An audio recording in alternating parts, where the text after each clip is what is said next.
നമസ്കാരം. കേരളത്തെ ഒന്നാകെ ആകാംക്ഷയുടെയും ആശങ്കയുടെയും മുൾമുനയിൽ നിർത്തിയ 8ാം ക്ലാസ്സുകാരുടെ കാണാതാവൽ കേസിൽ ഒടുവിൽ ആശ്വാസകരമായ വഴിത്തിരിവ് വന്നിരിക്കുകയാണ്.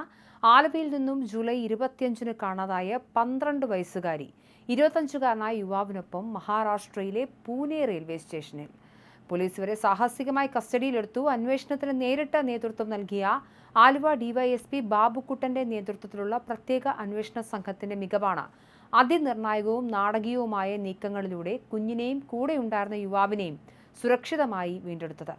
കഴിഞ്ഞ ശനിയാഴ്ച രാവിലെ കൂട്ടുകാരുടെ കയ്യിൽ നിന്നും പുസ്തകം വാങ്ങാൻ എന്നു പറഞ്ഞ് വീട്ടിൽ നിന്നിറങ്ങിയ പെൺകുട്ടിയെ പിന്നീട് കാണാതെയാവുകയായിരുന്നു. പെട്ടെന്ന് കുട്ടി തിരിച്ചെത്താതിരുന്നതോടെയാണ് വീട്ടുകാർ തെരച്ചിൽ ആരംഭിച്ചതും വിവരം പോലീസിനെ അറിയിച്ചതും. ജൂലൈ 25-ന് രാത്രി 8:30-യോടെയാണ് കുഞ്ഞിനെ കാണാനില്ലെന്ന വിവരം വീട്ടുകാർ തിരിച്ചറിയുന്നത്.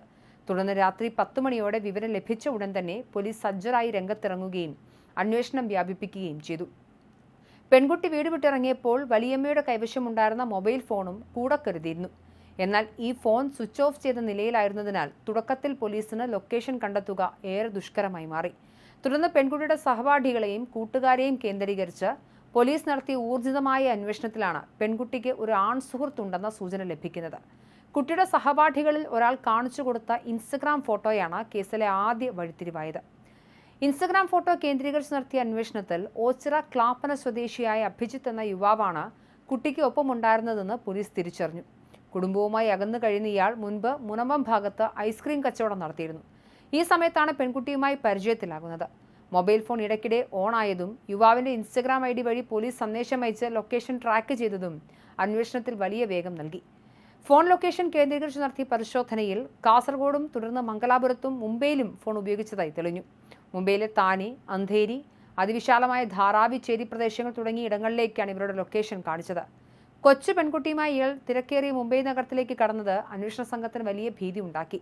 സ്ഥിതിഗതികൾ ഗൗരവതരമായതോടെ ആലുവ പോലീസ് ഉടൻ തന്നെ മുംബൈയിലെ പ്രാദേശിക പോലീസുമായി ബന്ധപ്പെടുകയും പ്രതിയുടെയും കുട്ടിയുടെയും വിവരങ്ങൾ അടങ്ങിയ ക്രൈം കാർഡുകൾ തയ്യാറാക്കി അയച്ചു കൊടുക്കുകയും ചെയ്തു. എന്നാൽ ഉടൻ തന്നെ ഇരുവരും തിരിച്ചുള്ള യാത്രയിലാണെന്ന് പോലീസിന് ലൊക്കേഷനോട് മനസ്സിലാക്കാൻ സാധിച്ചു. ഹസ്രത്ത് നിസാമുദ്ദീൻ എക്സ്പ്രസിലാണ് ഇവർ സഞ്ചരിക്കുന്നതെന്ന് പോലീസ് കൃത്യമായി കണ്ടെത്തി. മുംബൈ താനെയിൽ നിലയുറപ്പിച്ചിരുന്ന കേരള പോലീസ് സംഘത്തോട് പൂനെ ജംഗ്ഷൻ റെയിൽവേ സ്റ്റേഷനിലേക്ക് എത്രയും വേഗം എത്താൻ ഉടൻ നിർദ്ദേശം നൽകി. ട്രെയിൻ റെയിൽവേ സ്റ്റേഷനിൽ എത്തുന്നതിന് വെറും 10 മിനിറ്റ് മുൻപാണ് പോലീസ് സംഘം പൂനെയിലെത്തിയത്. വേർ ഈസ് മൈ ട്രെയിൻ ആപ്പിലൂടെ ട്രെയിനിന്റെ തത്സമയ ലൊക്കേഷൻ കൃത്യമായി ട്രാക്ക് ചെയ്ത പോലീസ് ട്രെയിൻ നിർത്തേണ്ട താമസം മുന്നിലെ ജനറൽ കമ്പാർട്ട്മെന്റിൽ കയറി തെരച്ചിൽ നടത്തുകയും പെൺകുട്ടിയെയും അഭിജിത്തിനെയും കണ്ടെത്തുകയുമായിരുന്നു. തുടക്കത്തിൽ പോലീസിന്റെ ഭാഗത്തുനിന്നുണ്ടായ അന്വേഷണം തൃപ്തികരമല്ലെന്നും മെല്ലെപ്പോക്കാണെന്നും ആരോപിച്ച് കുട്ടിയുടെ കുടുംബം രംഗത്തെത്തിയിരുന്നെങ്കിലും കൃത്യമായ സാങ്കേതിക വിദ്യകൾ ഉപയോഗിച്ച് പൂനെയിൽ വെച്ച് കുട്ടിയെ കണ്ടെത്തിയതോടെ പോലീസിന്റെ മിന്നൽ നീക്കം വലിയ അഭിനന്ദനം പിടിച്ചുപറ്റി. കേസിലെ പ്രതിയായ അഭിജിത്തിനെ കസ്റ്റഡിയിലെടുത്ത് കേരളത്തിലേക്ക് തിരിച്ചിട്ടുണ്ട്. ഇയാളെ വിശദമായി ചോദ്യം ചെയ്ത ശേഷം പോക്സോ നിയമത്തിലെ വിവിധ വകുപ്പുകൾ ഉൾപ്പെടെ ചുമത്താനാണ് പോലീസിന്റെ നീക്കം.